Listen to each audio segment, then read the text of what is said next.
ఎందుకోసం వస్తుంది కేసీఆర్ గారికి అవినీతి మరక ఎవరి వల్ల అంటింది అలా? అది ఆలోచన చేసుకోవాలి కదా మనం కూడా.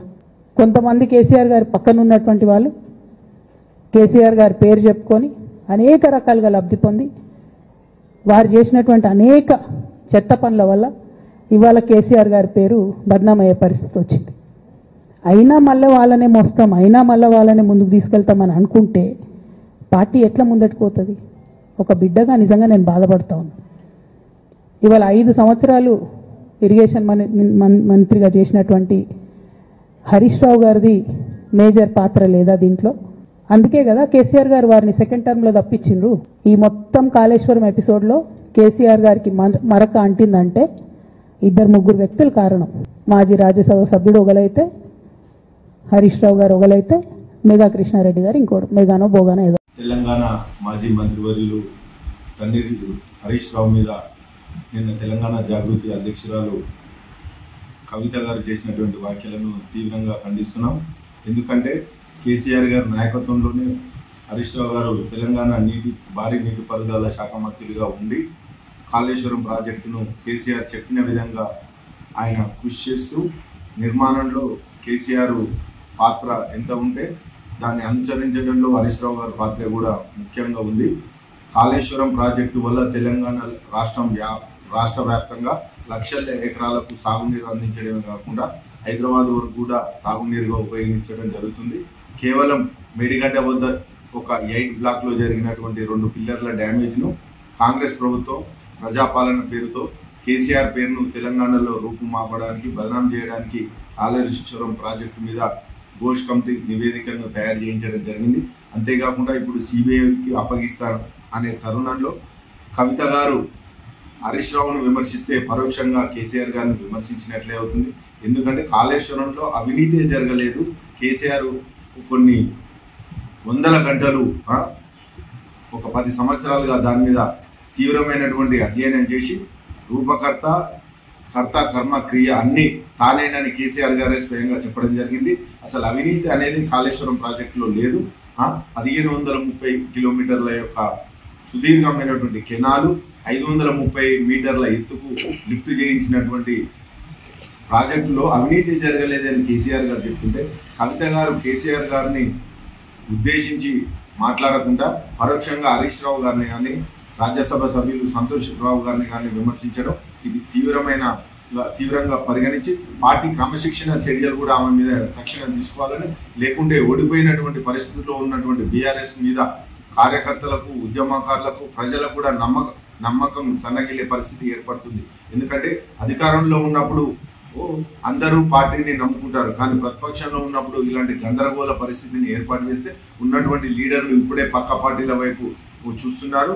ఇలాంటి వ్యాఖ్యల వల్ల ఖచ్చితంగా సెకండ్ క్యాడర్ కానీ, మాజీ ఎమ్మెల్యేలు కానీ, కార్పొరేషన్ చైర్మన్లు కానీ అందరూ పక్క పార్టీకి వెళ్లే పరిస్థితి ఉంటుంది. దీన్ని వెంబడే కేసీఆర్ గారు కవితను పిలిచి మాట్లాడతారా, లేకుంటే పార్టీ పరమైన క్రమశిక్షణ చర్యలు తీసుకుంటారా తక్షణం చేయాల్సిన బాధ్యత ఉంది. అంతేకాకుండా కవిత గారు కూడా ఒక్కటే ఆమెకు ఎంపీ అవకాశం తెలంగాణ పార్టీ రాష్ట్ర సమితి వల్ల వచ్చింది.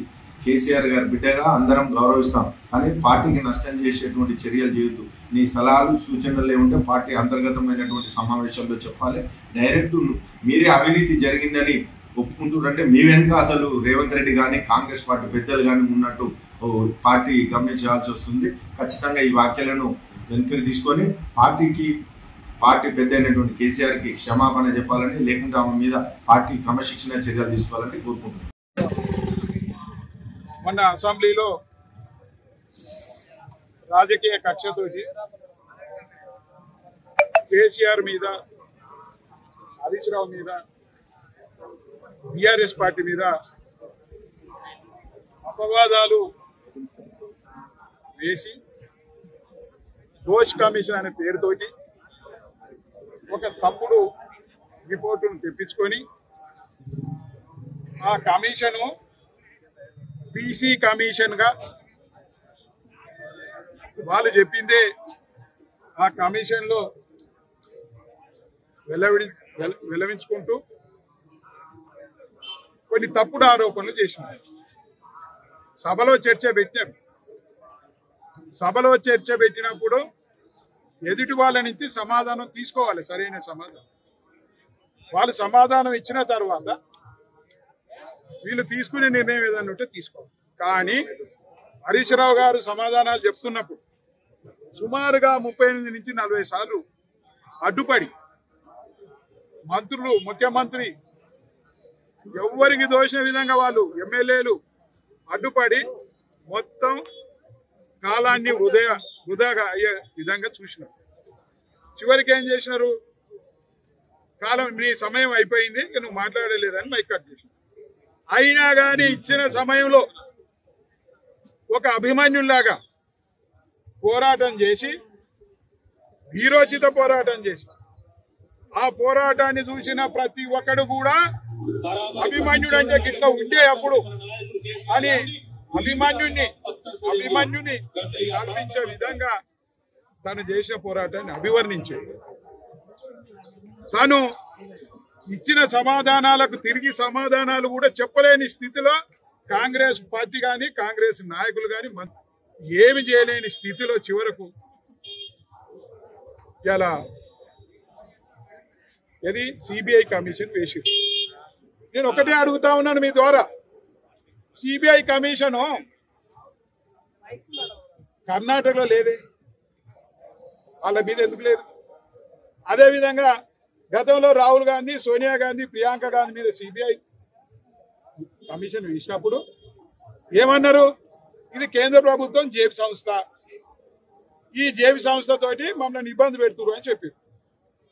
మరి అదే సిబిఐని తెలంగాణలో ఎందుకు ఇంప్లిమెంట్ చేస్తున్నావు అంటే దీనికి అర్థమైంది, బీజేపీ పార్టీ కాంగ్రెస్ పార్టీ ఇద్దరు ఒకటై బీఆర్ఎస్ పార్టీ మీద, బీఆర్ఎస్ నాయకుల మీద ఒక రాజకీయ కుట్ర చేస్తా ఉన్నారు. ఈ రాజకీయ కుట్ర ఎన్నడూ నిలబడదు, మీరు ఇద్దరు ఏకమైనా నిలబడదు. ఎందుకంటే ప్రజలంతా బీఆర్ఎస్ పార్టీ వైపు, కేసీఆర్ నాయకత్వం వైపు, హరీష్ నాయకత్వం వైపు, కేటీఆర్ నాయకత్వం వైపు, వాళ్ళ నాయకత్వం మీద నమ్మకంతో ముందుకెళ్తా ఉన్నాయి. కాబట్టి ఇటువంటి కుట్రలు సాగవు. ఇలా కుట్రలు సాగవు అనేదే ఒక శుభ సూచకంగా ఇలా హైకోర్టు లంచ్ మోషన్ లో ఈ సిబిఐ కమిషన్ దాన్ని ఆపు చేయండి అనేది ఒక తీర్పునిచ్చినారు. అంటే ఇది శుభ సూచకమే. ఎందుకంటే ఎప్పుడు కూడా ధర్మమే గెలుస్తుంది.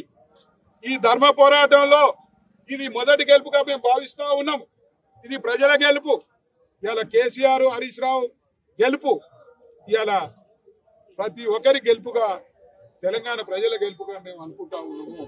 ఏది ఎన్ని కుట్రలు చేసినా రేవంత్ రెడ్డి గారు తన గురువుకు ఒక దక్షిణగా నీళ్లను, గోదావరి నీళ్ళంతా కూడా ఆంధ్రకి ఇద్దామని ఆలోచనతో ఉన్నాడు. అయినా నీ కుట్రలు ఇక్కడ సాగవు.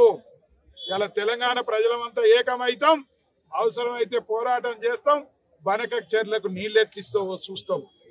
మేము ఇప్పటికి తెలంగాణ సాధించుకున్న వాళ్ళం, బనక చెర్ల నీళ్ళని మేము సాధించుకోలేము అనేది లేదు, తప్పనిసరిగా సాధించుకుంటాం. నీ గురదక్షిణ ఏదైతే ఇద్దామనుకుంటున్నావో ఇంకే రూపకంగా నియ్యి. ఇవాళ నిజంగా చెప్పాలి అని, ఇవాళ ఇరిగేషన్ శాఖలో ఎవరైతే సలహాదారులు అయితే ఉన్నారో వాళ్ళంతా కూడా ఆంధ్రకు చెందిన వాళ్ళే. మనకి ఎట్లా న్యాయం జరుగుతుంది? అది చంద్రబాబు నాయుడు ఎవరికైతే చెప్పిండో వాళ్ళనే సలహాదారులుగా నియమించుకున్నాడు. ఇక సరిపోదాయిగా, అన్నం అంతా పట్టి చూడాలా, 2 మెతుకులు పడితే అన్నం అయిందని తెలుస్తుంది. ఆ సలహాదారులను బట్టే తెలుస్తా ఉంది. ఆ సలహాదారులు మన గురించి ఆలోచిస్తారా? ఆంధ్ర గురించి ఆలోచిస్తారు. కాబట్టి ఏదేమైనప్పటికీ ఇవాళ ధర్మం గెలుస్తుంది, న్యాయం గెలుస్తుంది. ఇవాళ రాక్షస పాలనను అంతమొందించడానికి ఒక రామునిగా కేసీఆర్ గారు రాబోతా ఉన్నాడు. తప్పనిసరిగా ఈ రాక్షసులను సంహరించి మళ్ళీ ఈ ప్రాంతంలో, తెలంగాణలో రామరాజ్యాన్ని ఏర్పాటు చేయబోతా ఉన్నాడని సందర్భంగా తెలియజేస్తుంది.